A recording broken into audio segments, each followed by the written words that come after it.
ரொம்ப தூக்காத அப்போ நான் முண்டு வைக்கிறேன். ஆமாடா ஆமாப்பாடா அப்போ மாட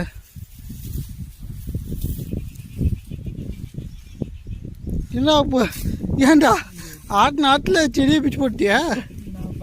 ஏறதுக்கு முன்னாடி பிச்சு போட்டு.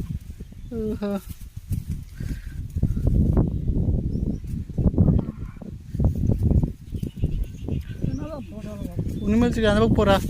திரும்பி கிட்டே வருது காற்று அந்த அளவுக்கு அடிக்குது அதுக்கு. ஆமாம் ஆமாம் இரு நான் ஓரமாக உட்காந்துரும் அப்போ தான் சரியாக எப்படி உட்காந்துரும். உட்கார